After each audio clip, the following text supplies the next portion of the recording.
झारखंड की सियासत में इन दिनों कई रंग देखने को मिल रहे हैं। राजनीतिक गलियारों में चर्चा का बाजार गर्म है कि झारखंड की हेमंत सोरेन सरकार 2-4 दिनों की मेहमान है। इसके पीछे खास तौर पर बीजेपी पर और केंद्र की बीजेपी सरकार पर इल्ज़ामात लगाए जा रहे हैं। इस वक्त हमारे साथ मौजूद हैं झारखंड सरकार में पूर्व मंत्री रहे लालचंद महतो जी, जो अपने समाज की और समाज की बातों को मुखरता के साथ उठाते आए हैं। लालचंद जी, जो आरोप प्रत्यारोप सत्ता पक्ष और विपक्ष के बीच रहा है, आप तो पूर्व मंत्री रहे हैं, झारखंड की सरकार को क्या आपको खतरा महसूस होता है? जिस तरह पहले मुख्यमंत्री बसंत सोरेन और अब मिथिलेश ठाकुर पर आरोप लगे हैं। अभी मैं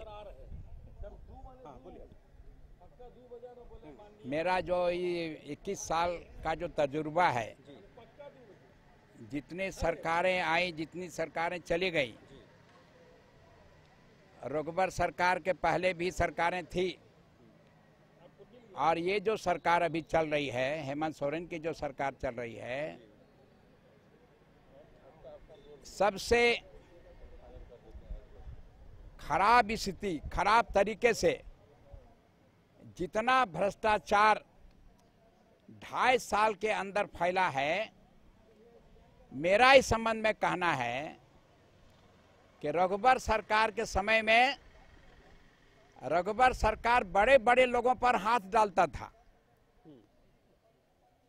वो डकैत था, और अभी जो वर्तमान सरकार है वो चोर है। लालचंद जी,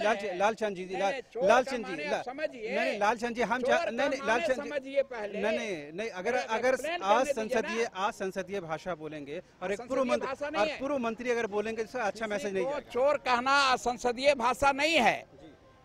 चोरी इसको कहा जाता है कि हर विभाग में भ्रष्टाचार है,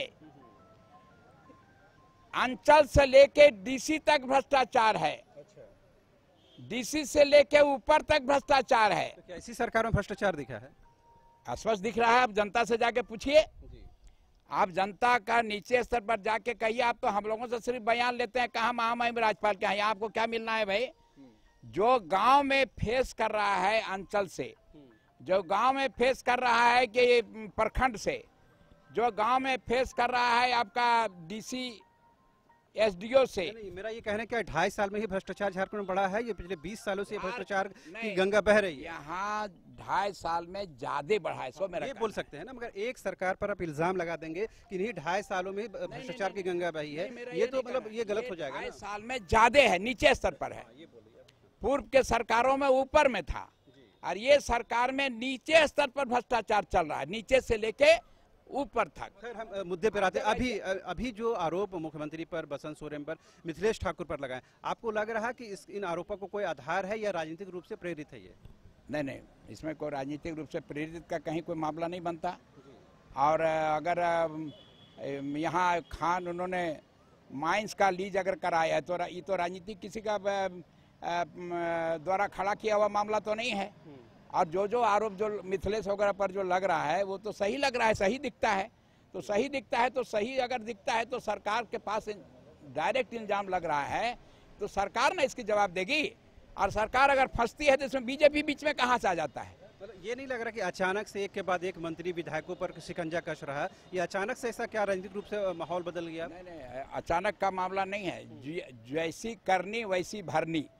तो राज्य सरकार जैसा काम कर रही है वो उजागर हो रहा है। तो आपको क्या लगता है झारखंड सरकार का भविष्य है कि नहीं? नहीं, कोई भविष्य नहीं है। राज्य सरकार को खत्म हो जाना चाहिए, समाप्त हो जाना चाहिए। राज्य के हित में नहीं है, न यहाँ ग्रामीणों के हित में, न है आदिवासियों के हित में है, न पिछड़ों के हित में है, न आम लोगों के हित में है। ये सर्टेन लोगों के हित में एक सरकार काम कर रही है, इसलिए सरकार को चला जाना चाहिए। ये थे पूर्व मंत्री लालचंद महतो, जिन्होंने साफ तौर पर कहा कि झारखंड की हेमंत सोरेन सरकार न जनहित में काम कर रही है, राज्यहित में, न समाज हित में, लिहाजा ऐसी सरकार को बने रहने का कोई नैतिक आधार नहीं है। ऐसे में सरकार को चाहिए कि खुद अपना इस्तीफा राज्यपाल को सौंप दे। लालचंद महतो ने यह भी कहा कि पूर्व की सरकार में भले ही भ्रष्टाचार रहा हो, लेकिन ये ऊपरी तौर पर था। अब की सरकार में, यानी हेमंत सोरेन की सरकार में, ये भ्रष्टाचार नीचे तक पहुँच गया है, लिहाजा इस भ्रष्टाचार की वजह से ये सरकार अपने आप गिर जाएगी। कैमरा पर्सन विकास के साथ रांची से न्यूज़ बाइस्कोप के लिए शहनवाज।